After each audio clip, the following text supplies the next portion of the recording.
ಎಲ್ರಿಗೂ ನಮಸ್ತೆ ಸ್ನೇಹಿತರೆ. ಇನ್ನೇನು ವ್ಯಾಲೆಂಟೈನ್ಸ್ ಡೇ ಬರ್ತಾ ಇದೆ. ಇನ್ನೂ ಕೂಡ ಸಿಂಗಲ್ ಆಗಿದ್ದೇವೆ. ಏನು ಮಾಡಬೇಕು ಸರ್ ಅಂದರೆ, ಪ್ರಸ್ತುತ ಅವರು ಮಿಂಗಲ್ ಆಗ್ಬೋದು. ನಮಗೆ ಇವತ್ತು ರೇಷ್ಮಾ ಹೊಸಪೇಟೆ ಅಂತ ಇವರು ವಾಸವಾಗಿರೋದು ವಿಜಯನಗರ ಜಿಲ್ಲೆಯಲ್ಲಿ. ಸೊ ಹೊಸಪೇಟೆ ಅನ್ನೋದು ರೀಸೆಂಟಾಗಿ ಹೊಸಪೇಟೆಯಲ್ಲಿರ್ತಕ್ಕಂತಹ ಒಂದು ವಿಜಯನಗರ ಅನ್ನೋದು ರೀಸೆಂಟಾಗಿ ಜಿಲ್ಲೆ ಆಗಿದೆ ಸ್ನೇಹಿತರೆ. ಅದು ಗೊತ್ತಿದೆ ಎಲ್ಲರೂ ಕೂಡ. ಆ ಒಂದು ಜಿಲ್ಲೆಯಲ್ಲಿ ಹುಟ್ಟಿ ಬೆಳೆದಿರ್ತಕ್ಕಂಥ ಈ ಒಂದು ರೇಷ್ಮಾ ಹೊಸಪೇಟೆ ಆಗಿರ್ತಕ್ಕಂಥ ಹುಡುಗಿಗೆ ಒಬ್ಬ ಹುಡುಗನ ಅವಶ್ಯಕತೆ ಇದೆ. ಇವರ ತಂದೆಯವರು ಒಬ್ಬ ಕಷ್ಟಪಟ್ಟು ಮೆಕ್ಯಾನಿಕ್ ಆಗಿದ್ದಾರೆ. ತಾಯಿಯವರು ಗೃಹಿಣಿ ಆಗಿದ್ದಾರೆ. ತಮ್ಮನವರು ಪದವಿ ಓದ್ತಾ ಇದ್ದಾರೆ ಅಂತ ಹೇಳಿದ್ದಾರೆ. ಪದವಿ ಅಂದರೆ ಒಂದು ಗ್ರ್ಯಾಜುಯೇಷನ್ BA BCom ಈ ರೀತಿ ಒಂದು ಪದವಿ ಓದ್ತಾ ಇದ್ದಾರೆ. ಆ್ಯಂಡ್ ಇವರು ಬಂದು ಒಳ್ಳೆಯ ಒಂದು ಆರ್ಗನೈಸ್ಡ್ ಕಲ್ಮಲ್ಲಿ ಒಬ್ಬ ಒಳ್ಳೆಯ ಜನರ ಜೊತೆ ಹೊಂದಿಕೊಳ್ಳುವಂತಹ ಯೋಜನೆ ಮಾಡುವಂತಹ ಒಂದು ಪ್ಲ್ಯಾನಿಂಗ್ನಲ್ಲಿ ಕೆಲಸ ಮಾಡೋದು ಅಂತ ಹೇಳಿದ್ದಾರೆ. ಅಂದರೆ ಇವಾಗ ಒಂದು ಲೈಫೇ ಬೇಡವಾಗಿದೆ ನಮಗೆ ಅಂತ ಅಂದಾಗ ಕೆಲಸ ಕೊಟ್ಟು ನಿಮ್ಮನ್ನು ನಾವು ಇಟ್ಕೊಳ್ತೀವಿ, ಕೆಲಸ ಮಾಡಿಸೋದಕ್ಕೆ ಬಳಸ್ಕೊಳ್ತೀವಿ ಅನ್ನೋ ರೀತಿಯಲ್ಲಿ ಒಂದು ಕಂಪ್ನಿ ಇರುತ್ತೆ.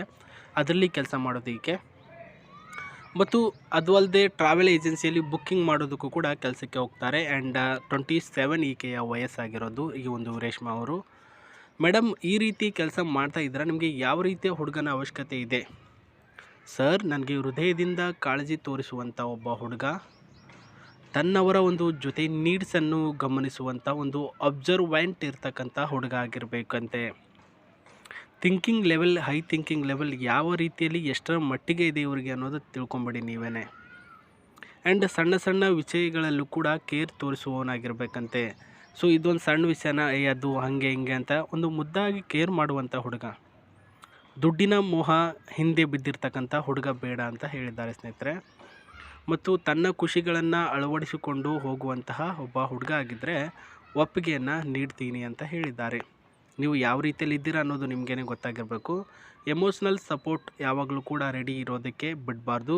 ಹಿಡಿದುಕೊಳ್ಳೋದಕ್ಕೆ ಲೋಯಲಿಟಿ ಜಾಸ್ತಿ ಇರಬೇಕು ಅಂತ ಹೇಳಿದ್ದಾರೆ. ಅಂದರೆ ನಂಬಿಕೆ ಜಾಸ್ತಿ ಇರಬೇಕು. ನಾನಂದರೆ ಪಂಚಪ್ರಾಣ ಅನ್ನೋ ರೀತಿಯಲ್ಲಿ ಇರಬೇಕು ಅಂತ ಒಂದು ಕಾಮನ್ ಆಗಿ ಹೇಳಿದ್ದಾರೆ. ಮತ್ತು ಹುಡುಗನಿಗೆ ವಯಸ್ಸು ಎಷ್ಟಿರಬೇಕು ಅಂತ ನಾವು ಕೇಳಿದಾಗ 27 to 30 ಒಳಗಡೆ ಇದ್ದರೆ ನನಗೆ ಒಪ್ಪಿಗೆ ಇದೆ ಅಂತ ಹೇಳಿದ್ದಾರೆ. 30 ಆಯಿತಾ. 30 ಇರ್ತಕ್ಕಂಥ ಹುಡುಗರು ಯಾರಾದರೂ ಇದ್ದರೆ, ಸ್ವಾಮಿ, ಈ ಒಂದು ವಿಡಿಯೋದ ಕೆಳಗಡೆ ಡಿಸ್ಕ್ರಿಪ್ಷನಲ್ಲಿ ಒಂದು ಮಸ್ತಾಗಿರ್ತಕ್ಕಂತಹ ಬ್ರೋಕರ್ ಅವರ Gmail ID ಇಟ್ಟಿದ್ದೇವೆ. ಆ Gmail IDಗೆ sir can I get more information ಅಂತ ಒಂದು ಮೆಸೇಜ್ ಹಾಕಿ ಸಾಕು. ಅವರು ಆಕೆಯ ಪ್ರತಿಯೊಂದು ಡೀಟೇಲ್ಸ್ ನಿಮಗೆ ಸೆಂಡ್ ಮಾಡ್ತಾರೆ. ನೀವು ಅವಾಗ ಚೆಕ್ಕಿಂಗ್ ಮಾಡಿಬಿಟ್ಟು ಪ್ರಸ್ತುತ ಎಲ್ಲವನ್ನು ತಿಳ್ಕೊಳ್ಬೋದು. ಆ್ಯಂಡ್ ಇವ್ರನ್ನ ಮದುವೆ ಆದರೆ ನಿಮಗೆ ಸಿಗ್ತಕ್ಕಂತಹ ಆಪ್ಷನ್ಗಳೇನು, ಅದು ಮೇನ್ ಪಾಯಿಂಟ್ ಆಗಿರುತ್ತಲ್ವಾ.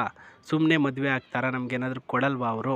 ಹೌದು, ಕೊಡ್ತಾರೆ. ಏನಂದರೆ ಇಲ್ಲಿ ನೋಡ್ತಕ್ಕಂತಹ ಈ ಒಂದು ಕಾರು ನಿಮಗೆ ಕೊಡ್ತಾರೆ ಅಂದರೆ ಯಾವ ರೀತಿಯಲ್ಲಿ ಹೇಳ್ತಾ ಇದ್ದಾರೆ ನೀವು? ಹೌದು, ಈ ಒಂದು ಸೂಪರ್ ಲಕ್ಸುರಿಯಸ್ ಆಗಿರ್ತಕ್ಕಂತಹ SUV ಕಾರ್ ಏನು ನೋಡ್ತಾ ಇದ್ದೀರಾ, ಇದು ನಿಮಗೆ ಅವರು ವರದಕ್ಷಿಣೆಗೆ ಕೊಡ್ತಾರೆ. ಸ್ವಾಮಿ, ಬಂಗಾರ ದುಡ್ಡು ಕೊಡಲ್ವಾ? ಕೊಡ್ತಾರೆ, ಯಾಕೆ ಕೊಡಲ್ಲ. ಬಟ್ ಬಂಗಾರದ ಬೆಲೆ ತುಂಬ ಅಂದರೆ ತುಂಬ ಭಾರಿ ದುಬಾರಿ ಆಗಿದೆ ಸ್ನೇಹಿತರೆ.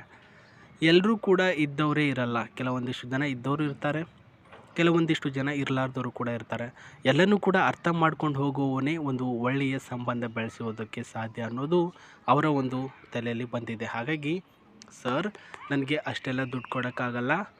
ಕೊಟ್ಟರೆ 1.5 ಅಂದರೆ 1,50,000 ರೂಪಾಯಿ ದುಡ್ಡು ಕೊಡ್ತೀನಿ. ಅದಾಗಲ್ಲ ಅಂದರೆ ಪ್ರಸ್ತುತ ಈ ಒಂದು ಕಾರ್ ಕೊಡ್ತೇನೆ. ಎರಡರಲ್ಲಿ ಚಾಯ್ಸಿಂಗ್ ಮಾಡ್ತಕ್ಕಂಥ ಹುಡುಗ ಮಾತ್ರ ನನ್ನವನಾಗಬೇಕು ಅಂತ ಮಾಹಿತಿ ಕೊಟ್ಟಿರೋದು. ಸೊ ಅದಕ್ಕೋಸ್ಕರನೇ ಅವರ ಡೀಟೇಲ್ಸ್ಗಳೊಂದಿಗೆ ನಾನು ಪ್ರಸ್ತುತ ಕಾರಿನ ಮಾಹಿತಿ ಸಹ ನಿಮಗೆ ತಿಳಿಸ್ತಾ ಇದ್ದೇನೆ. ಸೂಪರ್ ಲಕ್ಸುರಿ ಆಗಿರ್ತಕ್ಕಂತಹ ಎಕ್ಸ್ಟ್ರಾ ಪವರ್ ಉಳ್ಳಂತಹ ಒಂದು ಕಾರಿದು. ಆ್ಯಂಡ್ ಅದೇ ರೀತಿಯಲ್ಲಿ ಒಳ್ಳೆಯ ಒಂದು ಲವ್ ಸ್ಪೀಡ್ ಇದೆ, ಒಳ್ಳೆಯ ಒಂದು ಸ್ಟೇಟಸ್ ಇದೆ. ಆ್ಯಂಡ್ ಫೆರಾರಿ ರೋಮಾ ಆಗಿರ್ತಕ್ಕಂತಹ ಬ್ಯೂಟಿಫುಲ್ ಕಾರ್ ಆಗಿರುತ್ತೆ. ಪ್ರೀಮಿಯಂ ಡಿಸೈನ್ ಇದೆ ಮತ್ತು ಪವರ್ಫುಲ್ ಆಗಿರ್ತಕ್ಕಂಥ ಇಂಜಿನ್ ಇದೆ ಅಂತ ಹೇಳಿದ್ದಾರೆ. ಸೊ ಯಾವುದಾದ್ರೂ ಸೆಕೆಂಡ್ ಹ್ಯಾಂಡ್ ಕೊಡ್ತಾರೋ ಫಸ್ಟ್ ಹ್ಯಾಂಡ್ ಕೊಡ್ತಾರೋ ಬಿಡ್ರಿ, ಆಯಿತಾ. ಇದರಿಂದ ಪ್ರಾಬ್ಲಮ್ ಏನೂ ಆಗಲ್ಲ, ನಿಮಗೆ ತುಂಬ ಅಂದರೆ ತುಂಬ ಚೆನ್ನಾಗಿ ಹೋಗುತ್ತೆ ಅನ್ನೋದು ಇವರು ಪಕ್ಕಾ ಗ್ಯಾರಂಟಿ ಕೊಟ್ಟಿದ್ದಾರೆ ಸ್ನೇಹಿತರೆ. ಇದು ಈ ಒಂದು ಕಾರು ಆಗಿರೋದು. ಆ್ಯಂಡ್ ಒಳಗಡೆ ಹೆಂಗಿದೆ ಅಂತ ಒಂದು ಸ್ವಲ್ಪ ನಾವು ಕಣ್ಣಾಯಿಸೋದು ಅಂತ ಮಾಡಿದ್ರೆ, ಇದು ಒಳಗಿನ ಒಂದು ಇಂಟೀರಿಯಲ್ಸ್ಗಳ ಡಿಸೈನ್ ಆಗಿರುತ್ತೆ. ಬೈ ಚಾನ್ಸ್ ಬಂದಿದೆ ಕಾರು ಸುಮ್ಮನೆ ಅದು ಇದು ಅಂತಂದ್ಬಿಟ್ಟು ನನಗೆ ಬೈಯಕ್ಕೆ ಹೋಗಬೇಡಿ, ಆಯಿತಾ. ನೋಡಿರಿ ಫಸ್ಟು ಕಾರು ಚೆನ್ನಾಗಿದೆ ಅಂತಂದರೆ, ಇಲ್ಲ ಮೇಡಮ್ ನನಗೆ ಬೇಕಾಗಿಲ್ಲ ಕಾರು, ನೀವು ನನಗೆ ಇಷ್ಟ ಆಗಿದ್ದೀರಾ, ನಾನು ನಿಮಗೆ ಇಷ್ಟ ಆಗಿದ್ದೇನೆ, ನನಗೆ ದುಡ್ಡು ಬೇಕು, ಹಾಗಾಗಿ 1.5 lakhs ಕೊಟ್ಬಿಡಿ, ನಾನು ನಿಮ್ಮನ್ನು ಮದುವೆ ಆಗ್ತೀನಿ, ಅದೇ ವರದಕ್ಷಿಣೆ ಅಂದ್ಕೊಳ್ತೀನಿ ಅಂತಂದರೆ ಅದಕ್ಕೂ ಸೈ. ಇಲ್ಲ ಸ್ವಾಮಿ, ನಾನು ಪ್ರಸ್ತುತ ನಿಮಗೆ ಕಾರೇ ಕೊಡ್ತೀನಿ, ನನಗೂ ಕೂಡ ಕಾರ್ ಇಷ್ಟ ಆಗಿದೆ ಅಂತ ನೀವು ಅಂದ್ಕೊಂಡ್ರೆ ಅದಕ್ಕೂ ಸೈ.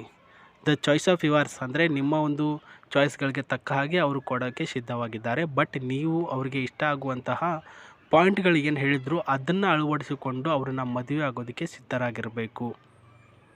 ಹೇಳೋದು ಅರ್ಥ ಆಯ್ತಾ? ಸೊ ಇದು ಇವತ್ತಿನ ಒಂದು ವಿಚಾರ ಆಗಿರುತ್ತೆ ಸ್ನೇಹಿತರೆ. ನೋಡ್ತಾ ಇದ್ದೀರಾ ನನ್ನೊಂದು ಕಾರು, ಇದರ ಬೆಲೆ ಎಷ್ಟಿದೆ ಅಂತ ನನಗೂ ಗೊತ್ತಿಲ್ಲ.